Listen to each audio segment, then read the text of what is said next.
এই সবার কি অবস্থা? Welcome to my channel. So আজকের ভিডিওতে আমরা দেখব যে একটা কালেকশন লিস্ট কিভাবে তৈরি করা যায়। তো এই মোমেন্টে হচ্ছে আমি যদি এখানে ক্লিক করি তাহলে দেখব যে এখানে কোনো কালেকশন লিস্টই নাই। সো একটা নতুন কালেকশন ক্রিয়েট করার জন্য আমি এখানে ক্রিয়েট করতে পারি ক্লিক করে যে ক্রিয়েট নিউ কালেকশন। এখানে ক্লিক করলে হচ্ছে আমার কাছে জানতে যাবে যে আমি কি একটা স্ক্র্যাচ থেকে নতুন কালেকশন ক্রিয়েট করতে চাই কিনা। সো আমি অলরেডি হচ্ছে কিছু টেমপ্লেট আছে যেগুলোর থ্রুতে হচ্ছে আমি দেখাইতে পারবো। সো আমি এই টেমপ্লেটগুলোর মধ্যে থেকে একটা চুজ করব।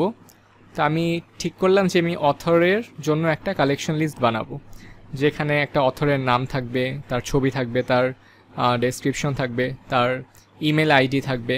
ঠিক আছে, তা আমি যদি এখানে ক্লিক করি তাহলে আমাকে বলবে যে একটা অথরের জন্য এই ফিল্ডগুলা তারা চুজ করছে, যেমন নেম, স্লাগ, তারপর বায়ো, তারপর হচ্ছে বায়ো সামারি, পিকচার, ইমেইল, তারপর হচ্ছে Twitter profile link, Facebook profile link. ঠিক আছে, তো এই জিনিসগুলো হচ্ছে কালেকশন ফিল্ডে দেওয়া আছে। তা আমি এখন যদি ক্রিয়েট কালেকশনে ক্লিক করি তাহলে ক্রিয়েট কালেকশনে ক্লিক করলে আমার অথর্স নামে একটা কালেকশন তৈরি হয়ে যাবে।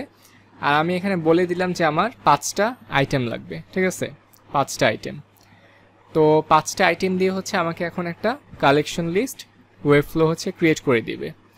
তো যেখানে হচ্ছে জেনিফার স্মিথ, জেসিকা জনসন, এরকম 5জন আছে। তো আমি যদি যে কোনো একটাতে ক্লিক করি তাহলে দেখব যে তাদের যে ইনফরমেশনগুলো আছে সব কিছু এখানে স্টোর করা আছে, যেমন নেম, স্লাগ, তারপর বায়োর মধ্যে হচ্ছে কিছু ইনফরমেশন। দেন আমি যদি একটু নিচে আসি, বায়ো সামারি, দেন একটা ছবি, দেন ইমেল। ঠিক আছে, তো আমি হচ্ছে আবার মেইন পেজে চলে যাই এবং মেইন পেজে চলে গিয়ে এখানে হচ্ছে একটা নতুন সেকশন অ্যাড করব।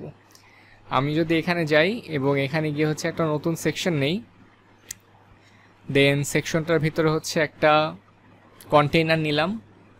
এখান থেকে আবার প্লাস আইকনে ক্লিক করে দেখব যে এখানে কন্টেইনার আছে।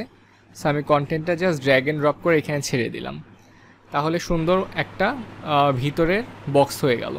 তো কন্টেইনার নেওয়ার পরে এখানে হচ্ছে আমি একটা কালেকশন লিস্ট ধরে ছেড়ে দিতে পারি। ঠিক আছে, তা আমি এখানে প্লাস আইকনটাতে ক্লিক করলাম এবং ক্লিক করে দেখব যে নিচে সিএমএস এর এখানে একটা কালেকশন লিস্ট আছে। সো আমি এটাকে ধরলাম, ধরে হচ্ছে এই কন্টেইনারটার মাঝে ছেড়ে দিলাম।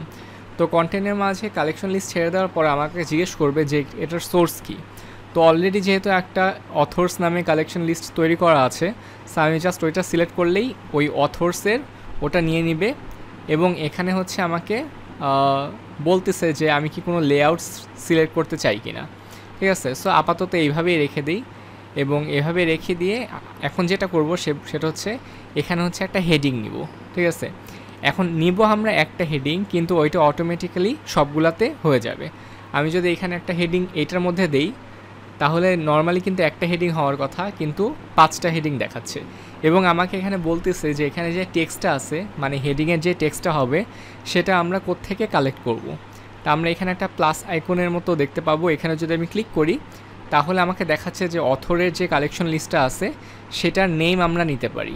ঠিক আছে, তো আমরা এখান থেকে নেমটা নিলাম, তাহলে সবগুলাতে ডিফারেন্ট অথরের নাম বসে যাবে। সো এখান থেকে আমরা কি করলাম, আমরা অথর্স কালেকশন লিস্টটা থেকে ডিফারেন্ট অথরের নেম পুল করলাম।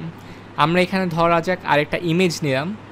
আমরা একটা ইমেজ যদি এই প্লাস আইকন থেকে সিলেক্ট করি, সিলেক্ট করে যদি আমরা এই নামের নিচে দিয়ে দেই তাহলে একটা নামের নিচে না বরং 5টা নামের নিচেই হচ্ছে এই ইমেজটা অ্যাড হয়ে যাবে এবং আমি এখান থেকে হচ্ছে সিলেক্ট করতে পারবো যে কোন জায়গা থেকে আমরা ইমেজটা পুল করতে চাই। সো আমরা এখানে ক্লিক করলাম এবং অথর্সের মধ্যে পিকচার অলরেডি বলেই দিচ্ছে যে এই ছবিটা হচ্ছে তুমি এই ইমেজের মধ্যে নিতে পারো। সো আমি যদি এখানে ক্লিক করি তাহলে সবগুলা অথরের ছবি একে একে করে বসে যাবে। ঠিক আছে, সো জেনিফার স্মিথের ছবি এটা, দেন ছবিগুলো অনেক বড় হয়ে গেছে। জেসিকা জনসনের ছবি এটা, সারা উইলসনের ছবি এটা, ম্যাথিউ উইলিয়ামসের ছবি এটা, সারা জোন্সের ছবি এটা। ওকে, সো এরকম করে হচ্ছে ডিফারেন্ট ছবি হচ্ছে কিন্তু অ্যাড হয়ে গেল। আমরা এখান থেকে আরও যেটা করতে পারি সেক্ষেত্রে হচ্ছে আমরা এখান থেকে একটা লিঙ্ক ব্লক নিতে পারি। আমরা যদি এখানে আসি, এখানে হচ্ছে একটা টেক্সট লিঙ্ক আছে, এটা হচ্ছে আমরা এখানে সিলেক্ট করে এখানে ছেড়ে দিই। তাহলে যেটা হবে আমাকে বলতেছে যে এখানে ইউআরএলটা কোত্থেকে হবে। তো আমরা এখানে ক্লিক করলাম যে গেট ইউআরএল ফ্রম অথর্স, দেন আমরা ফেসবুকের লিঙ্কটা দিই এবং এখানে ইউআরএল এর টেক্সটটা কী হবে। তো আমরা এখান থেকে জাস্ট বলে দিলাম যে অথর্সের যেই ফেসবুক প্রোফাইল লিঙ্ক, ওই মানে যেই লিঙ্কটা হচ্ছে ইউআরএল, ওটাই হচ্ছে টেক্সট হিসাবেও থাকুক। সো আমরা যদি এখানে সিলেক্ট করি তাহলে সবার লিঙ্ক হচ্ছে এখানে চলে আসবে। যেমন এটা হচ্ছে তার লিঙ্ক, আমি যদি নিচে যাই এটা হচ্ছে জ্যাসিকার লিঙ্ক। সো এরকম করে ডিফারেন্ট লিঙ্ক হচ্ছে কিন্তু অ্যাড হয়ে গেল। তো এভাবে হচ্ছে কালেকশন লিস্টের বিভিন্ন ইনফরমেশন হচ্ছে আমরা ইউজ করতে পারবো খুবই ইজিলি।